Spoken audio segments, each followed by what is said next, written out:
Three. Welcome to Worldview, and we have our two guests, our two panelists here. I'm the moderator, Vienna-based Michael Werbowski, and I'm the man in the middle. We have John Helmer, the Moscow-based correspondent, long time correspondent covering events in Russia and in the neighboring ex-Soviet states. And we have, of course, Matt Ehret from Montreal, who is the editor and the publisher of the Canadian Patriot, the news site and website. And of course, John is also the publisher and editor of Dances with Bears, which I certainly invite you all to check out if you want to keep up on events in Ukraine and how that war is evolving. Gentlemen, thank you for joining me this evening or this morning, depending on where you are in the world. Let's start off, if we may, with the Western Hemisphere and Matt, who's much closer to the Americas than Mr. Helmer is. We have had some very unusual events in Brazil, which parallel the situation in Peru. But let's first stick with Brazil and South America, where President Bolsonaro just barely lost to let me get the exact name of Luiz Inácio Lula da Silva, if I may use my poor Portuguese pronunciation. And it seems that not everyone is too pleased with the results. The American media seem to be making similarities between the riots and quite violent uprisings that ensued after the election of President Lula da Silva. Bolsonaro supporters came out and did some nasty vandalism in Brasilia and so forth. Do you see any parallels with what happened with the 2020 election and Trump supporters coming out in January and rioting in the Capitol building? Do you see some similarities with what happened in Brazil recently and what happened in Washington back then? And I'm addressing my question to Matt Ehret. And I'd like to hear what John has to say about this. I am myself, just as a disclaimer, I am not a Brazil expert. I have been myself working very hard to try to wrap my mind around the dynamics, which is it's a rather complicated situation. Obviously, it's not a black or white story, which many of the mainstream media tries to reduce and simplify things to this, black and white binary mode of weaving narratives to inflame people's emotions. Not only was January 6th not what we were told by the mainstream media narratives, but this is also, there are obvious similarities, but there's more going on than meets the eye. Do you think there is some foreign intervention going on in Brazil that certain forces that are attempting to reverse the election results? I don't know. I wouldn't be surprised if we come across some evidence of such things. I know that for one thing, you get these extremes. Like I know that Pepe Escobar has recently published a piece that's gone somewhat viral, indicating that everything is this was a color revolutionary effort to try to stop Brazil from leading the way of the Latin American countries into the new financial architecture being set up around or being really, really shaped by the BRICS Plus organization, which is obviously a fact. I mean, a very important factor. I don't think that I would discount all of that, but as John pointed out in our previous discussions by email, there's a disturbing lack of actual hard evidence and a lot of utilization of anonymous sources, which is never something that you want to really run with in journalism too much. That's sort of the technique of the analysts at the CIA. John, you can cut in anytime you want. Of course. I would say though, let's get John's take on this. Well, just to be quick, I Yes. do agree though that one thing that does keep geopolitical grand strategists from the unipolar part of the world up at night is the danger of nations breaking free into what Pepe Escobar does describe. I do think there's a lot of legitimacy, and I do think Lula has a track record of wanting to solidify things like the Mercosur, things like a different financial architecture utilizing the Latin American, Caribbean countries as an alternative to the IMF World Bank controls. That is certainly things that certain Washington unipolarists do not like, and they would like to see stopped. But at the same time, there's also, Democratic Party Davos overlay with a lot of the operatives, including De Silva's foreign minister, who was a former head of Soros's Open Societies Foundations of Latin America, as far as I last read. So there's a lot of weird connections on that level too. So again, it's not so clear cut in my mind. But yeah, John, go for it. Right. John, just to update our viewers, the former justice minister was just arrested recently on his return to Brazil, a Bolsonaro supporter. John, do you see Brazil, perhaps the unrest in Peru as well? Let's not, extrapolate too much, but is Brazil sort of tilting away from the American sphere of influence and perhaps looking elsewhere to the BRICS for closer economic, strategic, and financial ties? Is that maybe upsetting some people in Washington? Uh, I've got to answer this way, Michael and Matt. The further away you are from something, the more similarities with other things look. The less sources you have, the more anonymous CIA attributions you read from people who are equally far away, even if they were originally Brazilian. The last time I was in Rio de Janeiro, the toilet overflowed. So I'm the only thing I claim to be expert on in Brazil is the plumbing in a well-known hotel in Rio de Janeiro. I'm not even prepared to guess. All I can say is there is always U.S. intervention in the Western Hemisphere. There's always CIA and other agencies. And in this particular case, I've no real contribution to say, except that the further away you are, the less certain you can be of what's happening. And I don't see any significant Brazilian-based Brazilian correspondent producing an account of what's happened and what the evidence is to substantiate President Lula's arrests. But I look forward to seeing that evidence. And when we've got that evidence, then our worldview will be better informed. Meantime, I stick with what I know about toilet plumbing in Rio de Janeiro. Right. So, based on that assessment of the situation, which is, if I may use crude analogies, the cesspool is overflowing in Brazil, we can basically say that, or we can rule out any possibility of President Bolsonaro returning to power. And so we'll close that file for now. Let's move closer to the United States' sphere of influence, which is Mexico.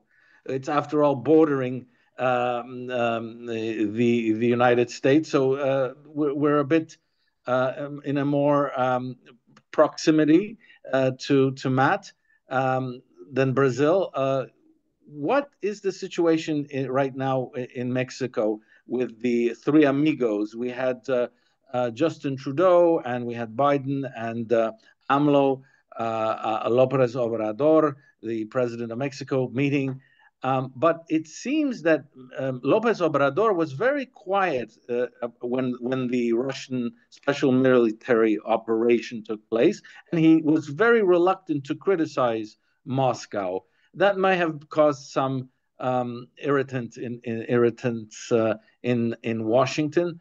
Matt, first, how do you see the U.S. Mexico relationship just bilaterally speaking? Do you see it as warming up again after the chill with López Obrador seemingly sort of playing the non-aligned card and trying to show that Mexico isn't an American vassal state.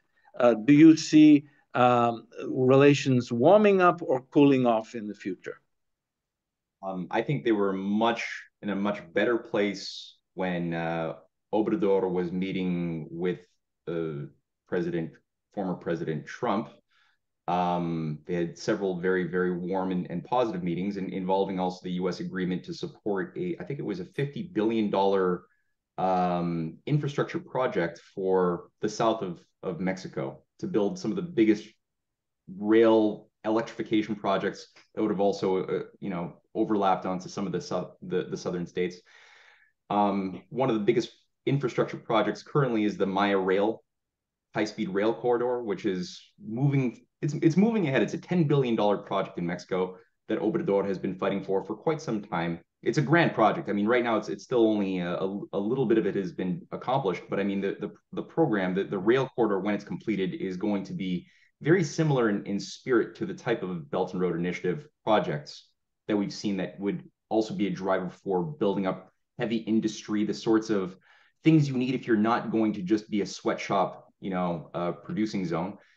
That being said, under the current ideological bent of people like Justin Trudeau and Biden, which represent interests that have no desire whatsoever to see the industrialization of any country. In fact, they're pushing a program of, I mean, pretty vicious scarcity creation that the likes of which we've never really seen. I think Obrador is right now operating in a very hostile environment. It's a very, very, very dangerous environment that he's being forced to navigate through and stay alive within, considering as well there's been decades of very problematic power structures involving narco-terrorists and others being granted or being provided a lot of support by a lot of those same agencies that are laundering their money, located in places like Wall Street, that have been used to sort of keep the system in a state of control since really the ouster of Portillo back in 1982. So Mexico's in a really tough spot. I think Obrador is being pressured into acquiescing to the types of standards and norms that are being pushed by the Davos clique, which would prefer to see a sort of post-nation state order. So you see Mexico moving caught in kind of between a rock and a hard place, between globalists and maybe finding a cozy niche in the BRICS.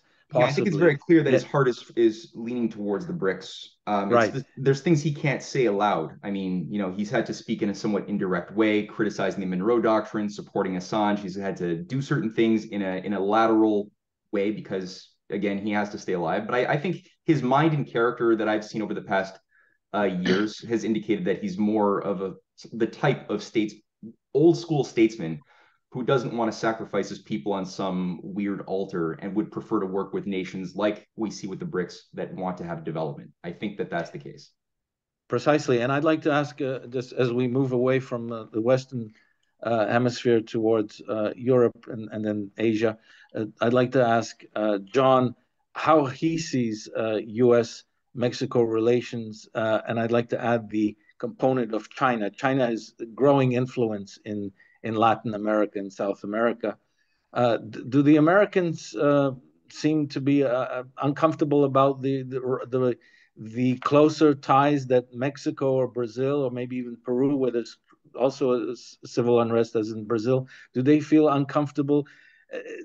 Is the Monroe Doctrine, to be crude, dead? You're asking the wrong guy, Michael. This is Worldview, and I'm going to defer to Matt on American and North American views of the Monroe Doctrine. All I can say from the Russian stool on which I'm sitting is that Russian relations with Mexico have always been extremely correct, friendly to the extent that the Mexicans wanted to buy Russian oil and so forth, but correct in relation to the very obvious sphere of influence doctrines that have included the Monroe Doctrine. And in order to demonstrate how differently the US behaves in its backyard compared to the way in which Russia has behaved towards Romania, towards Poland, as both those states have geared up to pose nuclear missile threats to the heart of Russia. So if your question is how do Americans think about Mexican-Russian relations, I would say the answer is I don't know, but second, the Russian correctness of its relationship with Mexico has left nothing I can think of as an American criticism of Russian interference in Mexican politics. Nothing that I'm aware of. There's a relatively modest trade relationship between Mexico and Russia. And obviously, the Russian attempt to, over the years, to diversify its Central and Southern American relationships have focused elsewhere. They focused on Cuba, they focused on Nicaragua. Within the BRICS, they focused on Brazil. If one looks at the pattern of Russian overseas investment, oligarch investment, that's focused on mining and mineral resource relationships. And in that respect, most Russian interest has been on the South American continent in Guyana, where there's bauxite, and in Brazil, but relatively no interest further south. On the one hand, there's been a strong relationship, trading relationship with Ecuador because of the banana trade, which is very important to Russian consumers, and a very cordial relationship with Argentina, but no negative relations that pop up to my mind at the moment. So there we go. Russia has its footprint in Latin America and the Americas, and so does China. And if I remember correctly, I wrote a small piece for a Warsaw-based think tank. The Nicaraguans also have a similar. They seem to be flirting with Moscow. And if we stick to this hemisphere, of course, moving further north to the United States. What do you gentlemen, before we move to Europe and Asia, what think of this documents story, this scandal that President Biden has been keeping all kinds of classified papers in his garage or in his workshop or in his shed, whatever. And it's very similar to what Mr. Trump was accused of. But I'd like to ask John first off, does this mean that the Biden presidency is in its kind of end phase, and that we may see Kamala Harris come to the fore? A couple of issues about this one, which perhaps aren't the way they're playing out in the US press, Michael. So thanks for asking.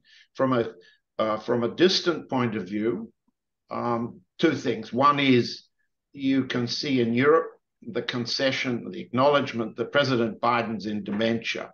So the excuse that he didn't know what's in his garage other than his vintage car, or he didn't know what his staff had assembled because he doesn't read, that's an excuse that they will run. The comparison with ex-President Trump is something they want to wash away. On the other hand, nothing happens in Washington politics of this significance by accident. So questions arise. How long ago was it known, and to whom, that President Biden was keeping a big cache, just how big we don't know and how sensitive we don't know yet, of classified documents? And when was the decision made to release this information?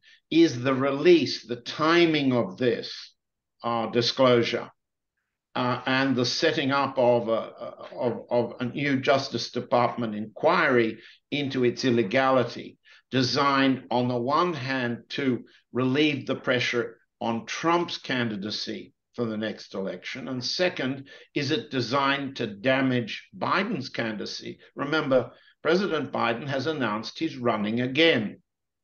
At this stage of the game, if a plot, and there are plenty of them, that's what people in Washington get paid to do. It's what we get paid to analyze, if you like. If there's a plot to push Biden into a corner from which he decides to retire as a candidate, that leaves plenty of time for the Democrats to get rid of Kamala Harris. Yeah. And find an alternative to her, because she's unelectable, I should think. And from a North American US calculation, the Democrats have to find an alternative candidate to Kamala Harris if they're to prevail over either Biden or Ron DeSantis, or any other Republican. So we can maybe, and of course I'd like Matt to chime in, if the three of us could agree that the chances have slightly diminished since last week that President Biden will finish his term. I'd like to ask Matt, what do you think who is going to be in the White House in the coming let's say months? Do you think Biden his presidency is on solid ground? As John said, the Democrats need to find an alternative candidate to Kamala Harris. They have some time, but how is this? What is the mechanism from now until the next presidential election? What is the mechanism of who will remain in power, and for how long? I mean, it's always a little bit challenging, being it that we're not in sort of regular times. We're not living just through another election cycle like we have in decades past. You know, we are arguably facing now the biggest, I would say, tsunami which has hit any living generation on the earth today, as far as the systemic breakdown, in which situations a lot of things that were formerly impossible when there was a sort of stability and coherence in the system, now all of a sudden become very possible. So impossibilities become possible, that are unimaginable. And anybody who has studied breakdowns of civilizations, and I've done a little bit of research into the systemic breakdowns of the past, whether Weimar 1923 hyperinflation, whether the 14th century collapse of the Lombard and Bardi and Peruzzi banking houses, which ushered in a chain reaction collapse in Europe, that I think the case has been made quite well, resulted in the Dark Age, the 14th century Dark Age, where you know, I mean, it's devastatingly bad. It's worse than anything you can imagine. Maybe people can imagine it because we're so accustomed to Hollywood and Netflix horror movies and dystopic cinema, that maybe our minds can actually go there for the first. We might be the first generation that can conceptualize how bad things can get. On top of the fact that there is this increased military tension. So the idea, I recently commissioned a documentary called "Why Assume There Will Be a 2024 Election?" There's enough evidence that, you know, I mean, one of the problems of mediocrity, I mean, the oligarchy relies, and we do live in a world where there is an oligarchy which utilizes certain cultural levers to get at certain effects. Part of it involves creating cultures of mediocrity that don't just strike their target mass base audience or victims, but also their own auxiliaries who they expect or need to run and manage the very system itself that an oligarchical structure relies upon. So a character like, you know, a puppet president like a Biden or an Obama or a Trudeau or any of these you know, synthetic characters in Europe who we are being told are leaders are really just synthetic shells. There's nothing there.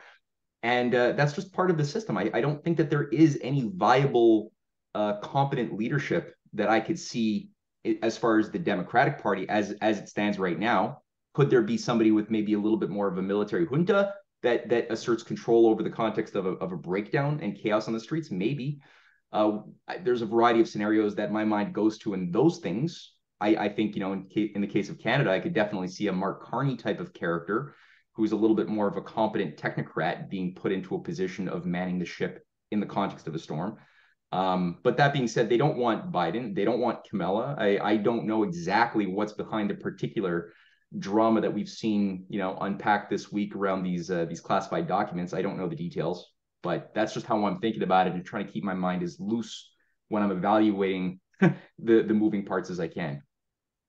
Precisely, and you gentlemen, is when you just pointed out, and as before we shift to Europe, and I'll ask the question to John. It seems the Europeans, let's say, from my vantage point in Vienna, where I'm based most of the time, the Europeans are wondering what is going on, what the hell is going on in Washington. There seems to be a lack of focus, besides pumping Ukraine more with weaponry and propping up the Zelensky regime, which is not exactly doing extraordinarily well with the Russian advance.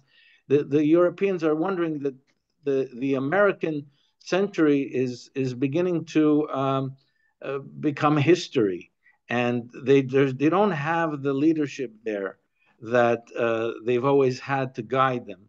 And that's what I would like to ask John about is, what do you think with the French and the Germans wondering what is going on in Washington?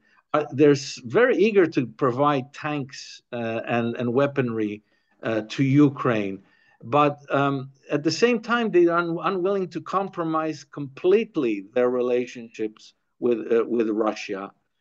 Are they in a very, very delicate situation where they're wondering, are we going to go all the way with Washington, or do we have to look for alternatives with China and Russia? Can we remain in lockstep, marching in lockstep with Washington? Do we do whatever the neocons tell us to do, and will it work out for us? First thing, Michael, I want to endorse what Matt has just spelled out as the unique, potentially catastrophic conditions into which we go 2023 and 2024. So when Matt says, why assume there'll be a presidential election in 2024, it's an important question of an even more fundamental signal that Matt's just spelled out. We are in catastrophic conditions for all sorts of reasons. We'll come to the war in the war for Europe and the war of the world. That's the war against China and the war against Russia in a minute. But let's be clear, as you approach catastrophic conditions, what you see in the US mainstream media and also in the alt media is a total blackout, blank on how the factions in Washington behave and behaving now and what they're thinking and how they disagree with one another.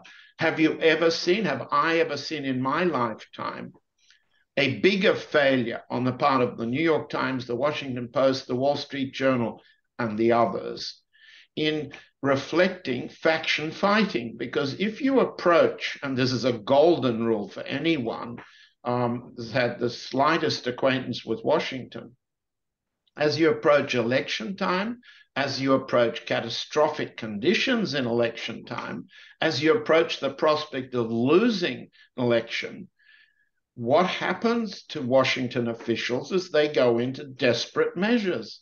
They do that because they're saving their ass.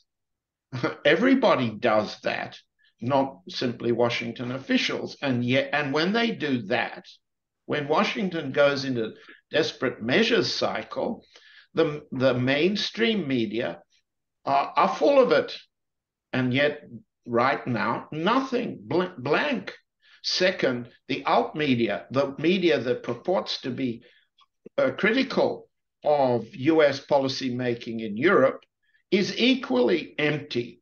You get experts who are ex-army colonels, ex-army majors, ex-army private first classes, all absorbing the alt media of their analysis of what they understand about the Russian army.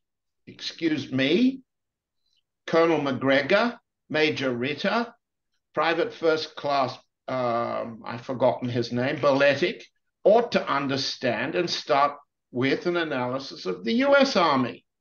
But they don't. They start with an analysis of the other side. That's fine as far as it goes. But what you have, to answer your question, Michael, is a complete black hole as Washington moves towards its next election. So I'm grateful to Matt to point out that on the other side of that black hole, there's catastrophe. To go back to your question, Michael, about Europe, very new situation arises in Germany now. Germany is a frontline state in a way that France and Italy and England are not.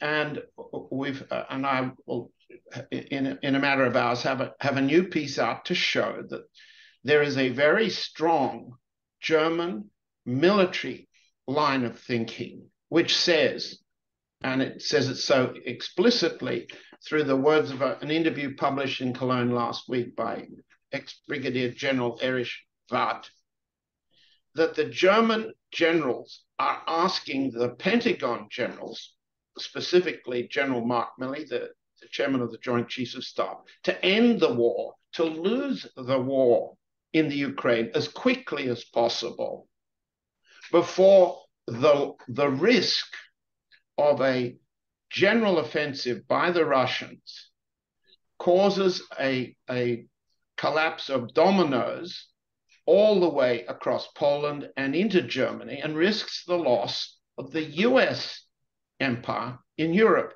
That's the message coming from at least one significant telltale German general who is speaking for others. Now, if that's the German general's view, it points in two directions. First, that the Pentagon, reflected by General Milley, but not only by General Milley, takes the view that the war in the Ukraine is lost. That's obviously not the propaganda line. The supply of German Marders, the infantry fighting vehicle, Leopard tanks and other things, the French infantry fighting vehicle is now supplied, the AMX, and the so-called Challenger British tank supply. These are promises of aid that make no strategic difference and will be simply washed away when and if there's a Russian general offensive. And if they're washed away, consider the implications, because the political implications in Germany are these. The war party in Germany is the Green Party. How do you explain that? Because I'd like maybe Matt also. I know we're kind of generational. There's some gaps, but I remember as a student in Berlin, and I'm sure Matt is aware, and John as well, that the Greens were big pro-peace activists, and they were chanting when I was in one of their protests, Frieden schaffen ohne Waffen, let's make peace without weapons. And here they are, chanting just the opposite. Let's pump the Ukrainians with more weaponry and get those Russians. I'd like to know, gentlemen, how was this turncoat situation? How did this turncoat situation develop with the Green Party? First to you, John. Simple politics. If you look do the following. It's simple. Where are the Marders and the Leopard tanks built, Michael? They're built in Kiel. In Kiel, you look at the last election result, 2021, the German federal election result, and you ask yourselves, what were the votes? And the answer is Kiel has generally been voting a social democratic party, SDP candidate, for years. In the last election, 2021, the SDP candidate nearly lost to the Green candidate. The Green candidate lost, but gained 14% in Kiel, while the left and the Alliance for Germany, AfD parties, both lost significantly. So the Green Party won in Kiel, which is a war machine making electorate, by arguing in favor of war. They've become a war party, and their vote is in favor, very short term, of jobs and income growth by building war machines. Now, the German generals take the view that Annalena Baerbock is a complete ignoramus in war. They've taken the view that she's the foreign minister of Germany. She's green. That Robert Habeck, the vice chancellor of Germany, green, the minister of economy, the most ardent advocate of throwing German war machines into the Ukraine, is these two are explicit targets now of German generals, the German military-industrial complex, and the constituencies that traditionally vote Christian Democratic Union. Call that right, but there's no point in calling anything that happens these days right or left.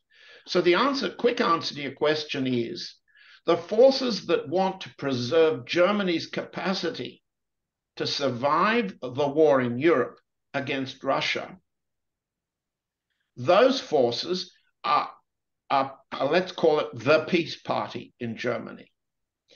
The forces that want in the very short term to make votes, make jobs, are the Green Party. They want war. But let me read you a very, very significant line. It's just a phrase in Erich Bard's interview of last week, published in Cologne. He can't get published in the mainstream German media. It had to appear in a relatively small circulation Cologne medium. But he said, among other things, there's an attack there on the Greens, the key to resolving the conflict in the Ukraine lies not in Berlin, Brussels, or Paris. He left out London entirely. No German interest in what role the British think to play. And he said, mind you, Russia is the strongest nuclear power in the world. Mind you, the strongest nuclear power in the world. Now, what general in Europe identifies Russian military capability as the strongest in the world? That's a very important phrase by a German officer in a position to know the balance of forces in Europe. What's his concern? That the short-term electioneering of people like Baerbock and Habeck have pushed Germany to the point of short-term gain for their military industry workers, and the long-term risk that there will be a Russian military victory throughout Ukraine. And if the NATO alliance pushes Russia even more desperately, there may be, says ex-General Watt, a Russian nuclear reaction. Now, this is fundamental to the survival of Germany. It's not because these German generals are any jollier or sympathetic or warm towards Russia than their grandfathers were in the Wehrmacht of 1939. Not at all. But they are talking about the survival of Germany. Now, you see that, let's say, camouflage discussion in Germany. I don't know that there's anything comparable in France, though there are some former French officers. There is the Swiss former Colonel Beau. I've forgotten whether... Beau, yes. B-A-U-D. Yes. And there are some French spokesmen like Pierre de Gaulle, the grandson of the French president, who make statements indicating that there is a comparable view in France. Of course, there must be a comparable view because it's close to the truth of the matter. And all of them are dismayed at the way in which there's a total propaganda blackout of this analysis. I'd like to know, because what Matt thinks about this let's say, if it's not definitely not the final phase of this NATO proxy war in Ukraine against Russia, but we're coming to the first very tragic anniversary of this war. And of course, John gave us a very interesting insights into the European position and the German position. The European powers have of course, their own interests, and the Germans have shown some hesitancy in delivering the Leopard tanks to Ukraine. They're supposed to deliver them through Poland, and Poland seems to be delighted, perhaps, about invading Western Ukraine. So we don't know how this conflict will evolve, but I'd like to know from Matt, as we're approaching a year anniversary of this war, how do you see a peace settlement or any possibility of negotiations between Russia and the West? In Dances with Bears, John mentioned a possibility of a demilitarized zone in Ukraine, in eastern Ukraine. I'd like to know, Matt, from your perspective, what are the possibilities of any peace materializing in the short term in Ukraine, in this conflict? Well, I think maybe I correct me if I misread this, but I did read John's excellent new piece, and I believe that the point was made that Russia currently demands capitulation and surrender, even though there is a discussion that has been floated by not exactly people who represent the actual foreign policy mandate of Russia, but people who are speaking on behalf of those who are in the know.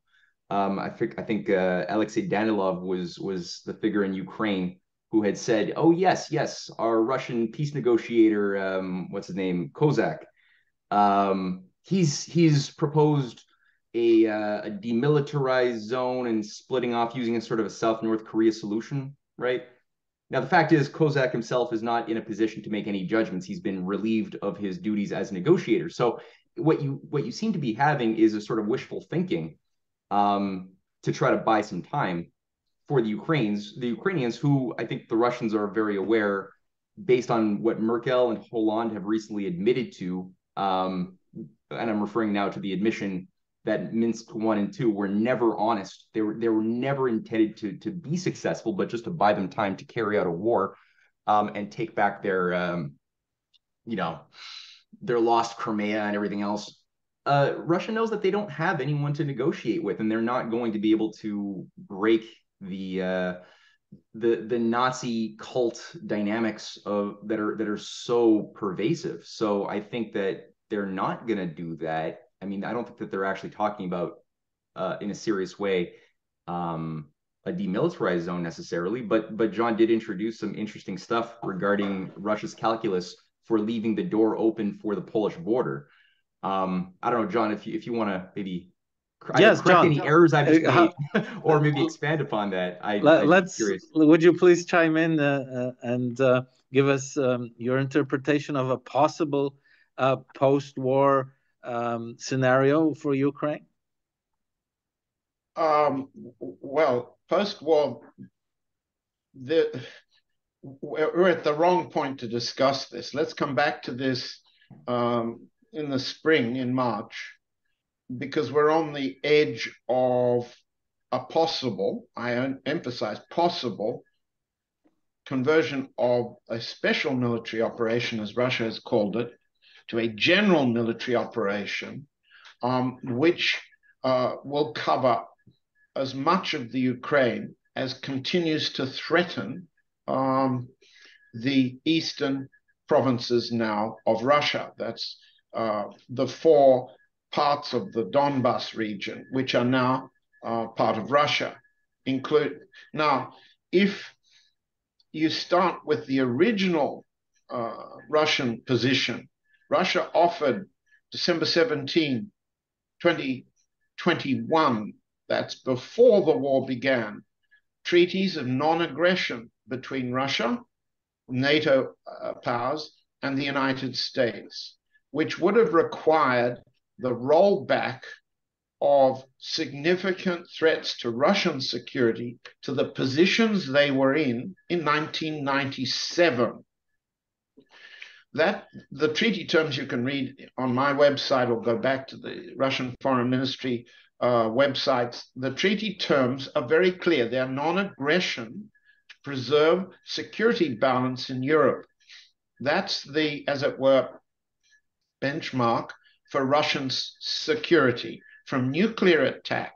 And it rules out the possibility of nuclear missile batteries, US Navy, Aegis ashore batteries in Romania and Poland, at sea in the Black Sea, and so forth. The two treaties were dismissed contemptuously by the US State Department officials Blinken and Sherman. They were never debated in the parliaments of Europe, and they were ignored in the Western press. But that's the benchmark strategically.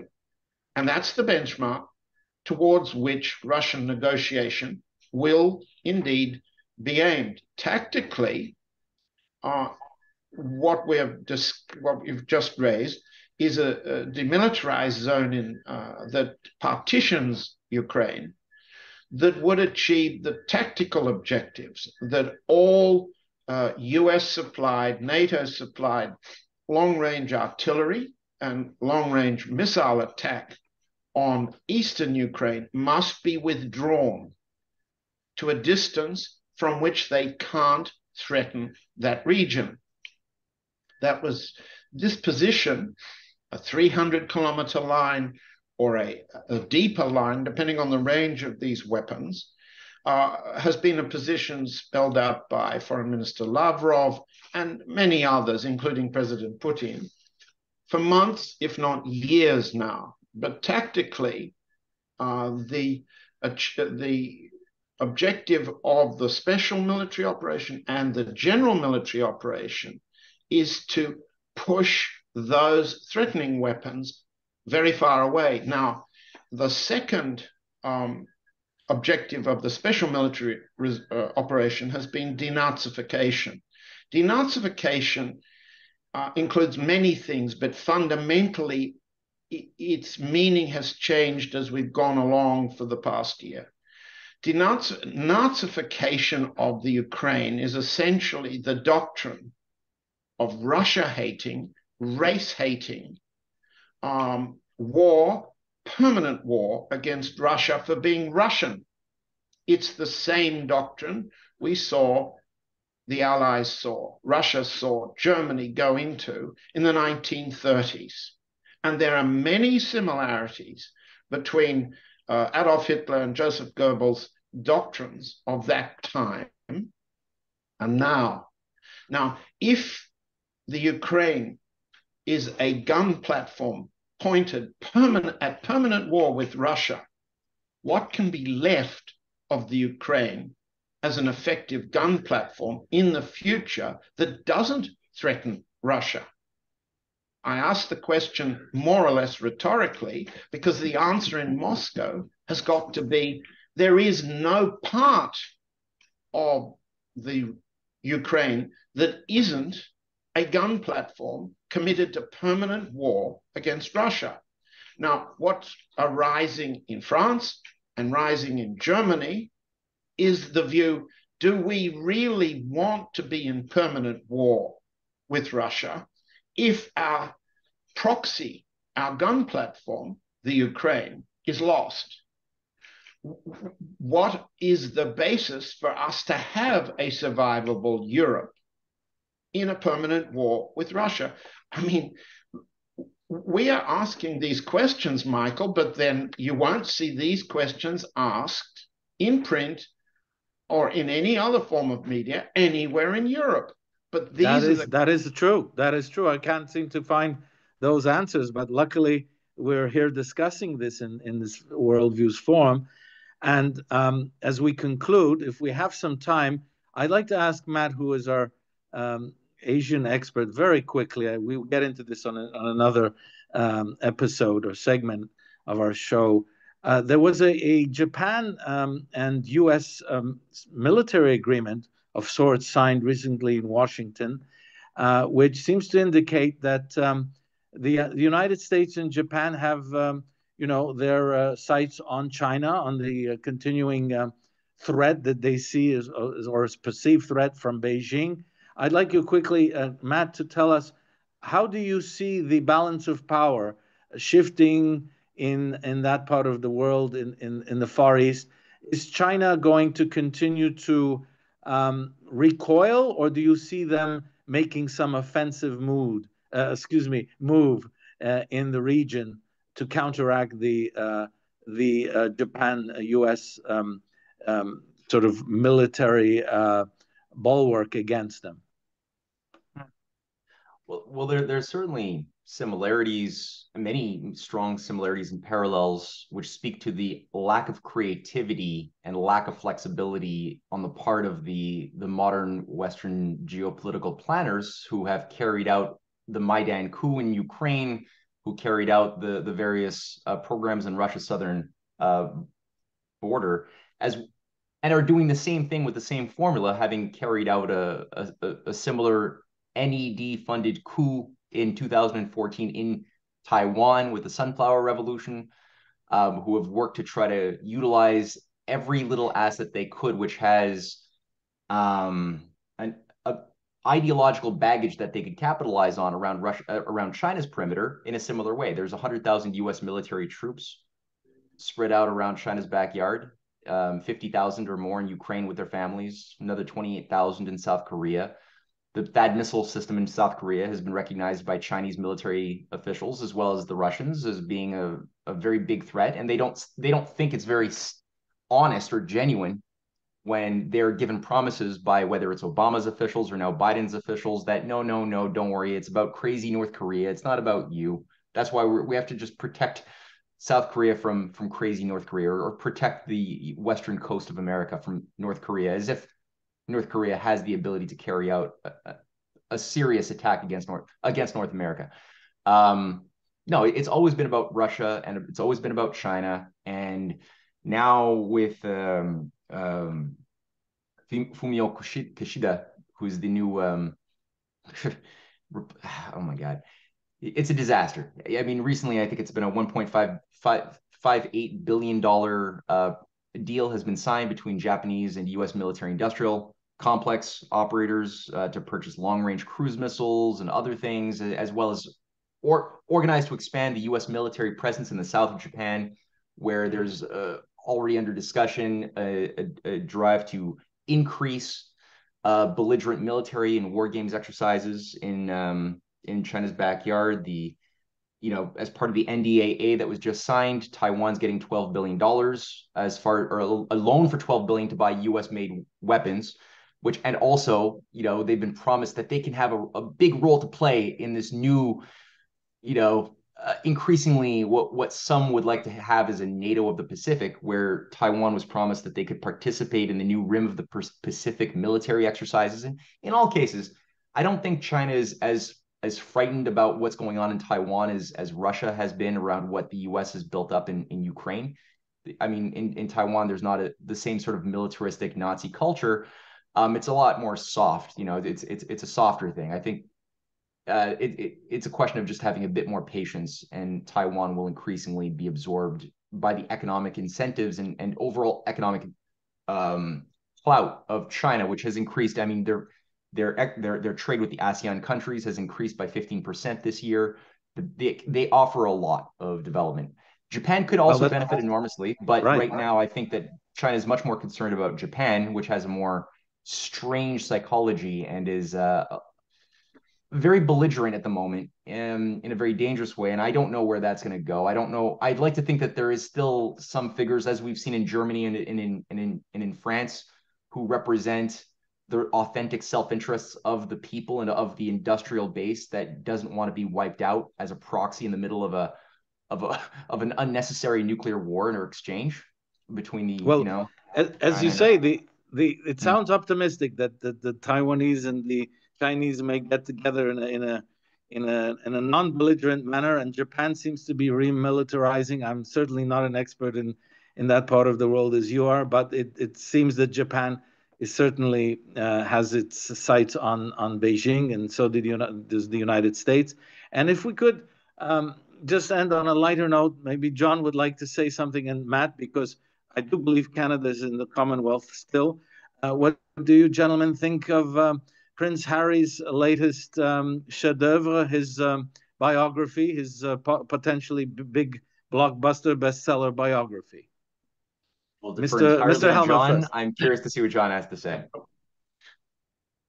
Well, look, as silly as Prince Harry's book and the promotion is, it connects to the things we've been discussing. So there's the serious elements of these. I have met Princess Diana and then Prince Charles, and I can assure you that from my acquaintance and from those I know who were members and are members of Diana Spencer's family, Diana was an airhead. She was an ignoramus, a bimbo. She was also extraordinarily vain. And compared to other members of the Spencer family, she was the runt. Harry, or Henry Windsor, is the runt of his family. His ignorance, his vulnerability, and his stupidity are fully on display, and they've been on display for years now, but now they're in a book form. The book form is a very interesting promotion of the way in which English language publishing in our world is dominated by 3 or 4 Anglo-American and German publishing houses. Just bear in mind that the publisher of Harry's book is Penguin Random House. Penguin Random House is the world's largest English language publisher. And the US Justice Department recently went to court and won to stop it buying and merging with Simon & Schuster. That combination would have produced, in the view of the US Justice Department, an anti-competitive oligarchy of publishing in the United States. And the judgment's worth reading. What's happening is that these publishers are slowly consolidating their assets to fight Amazon. Amazon is the world's leading publisher, and it totally dwarfs the billion-dollar sales of Penguin Random House, HarperCollins, which is the Murdoch Media, and the others. And what is happening as Amazon fights these others is that the others spend fortunes. Harry was given an advance of approximately $20 million to produce that book. What happens is that, and it's the same, you can watch it in the Hollywood film consolidation, what's happening is the more expensive blockbusters require more pervasive promotion all over the world in order to make back the money. Harry's $20 million advance has to be made back by the sales of approximately 1.7 million copies. The book has probably reached that already. So the promotion has to be frenetic, pervasive throughout the English language speaking world to make a profit for Penguin Random House. To get a moron, an ignoramus, a vulnerable little boy, calling himself not Henry Windsor, but the Prince, the Duke of Sussex, to get him to promote and make money is essentially a scheme for Penguin Random House to make money. Now, and they need to make money against Amazon. Amazon is not only the world's largest publisher, it's the world's largest independent publisher. So if you want to read our books, Matt's or mine, or Michael's in future, or any independent thinking in the English language, you're more likely to be able to buy it from Amazon as a publisher. Penguin Random House won't touch independent thinking like you're hearing in our broadcast. In the English language, the dominance of the Penguin Random House, HarperCollins, Murdoch media is so great that they also dominate the distribution chain. So they dominate bookshops, bookstores. They force people looking for alternative understanding to go online. To go online requires an extraordinary distribution system, which Amazon has and the others would like. So, right, and they seem to be absolute behemoth that doesn't leave much room for the little guy to get his message out or his voice across. And in conclusion, Matt, since you've published books as well as John, how do you see the small publisher surviving in the face of this monster Amazon? Well, I don't have an answer to that question. I have what John has just said is something I have to think about. It's a new way of looking at the entire bizarre Harry phenomenon.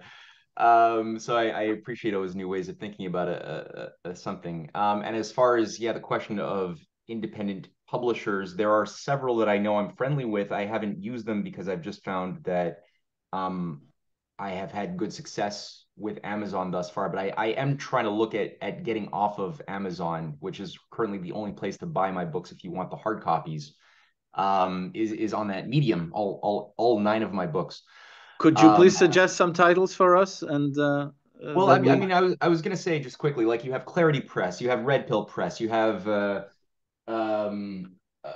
geez. Oh man, I'm just escaping. There's a handful, yes, but they're fighting, they're struggling. I don't know. I think you definitely need. Yeah, I don't have an answer to that. What I will say here, what I can say, is in my assessment of the Harry thing, and the Meghan Markle obsession that a lot of people have, is I do think that they are trying to create a new variant of the obsession, the cultish obsession with the royals, this voyeurism that's really taken over the mindset, the zeitgeist of the British people over the course of 80 years of tabloid crafting. And and the American audience has never resonated with that. There's something sort of built into the American DNA that sort of doesn't respect hereditary systems, part of the consequences of the American Revolution. It's still there, but I think they've repackaged, rebranded, and are somewhat marketing the Markle Harry brand to that American audience. And I find it very conspicuous that Harry does seem to come out with very strong political judgments and assessments of what is wrong with the U.S. Constitution, the U.S. government system, what's wrong with their amendments. He's come out very, very loudly, and I think he has created a sort of very strong cult following amongst Americans that nobody's been able to break that potential consumer market for royalty affiliated product until things like The Crown, a new Netflix phenomenon that was supposed to celebrate Hillary Clinton's victory in 2016, but it's still a pretty big thing amongst Westerners, and this Harry Markle thing. So I don't know. That's part of how I'm thinking about it. That's an interesting take, and the way you've described the book, it's enticing. Maybe I should, after this broadcast, will buy the book on Amazon, and who knows, maybe Harry will run for governor of California if his political career takes off too. Gentlemen, Markle had an advisor who was who worked directly for. There Hillary you go. Clinton, right? Why not? Why not? Her campaign advisor. That's somebody who was working directly for Meghan. And is it possible that part of the one of the scenarios that have been crafted for that couple involves them going into political office and as part of a broader reacquisition of the belligerent? We'll keep our eyes open for that. Gentlemen, thank you very much for this global roundup. John Helmer, our man in Moscow, and Matt Ehret in Montreal, and Michael Werbowski, your moderator, the the guy in Vienna. And thank you for this discussion. And until next time, gentlemen. Thank you, Michael. Pleasure.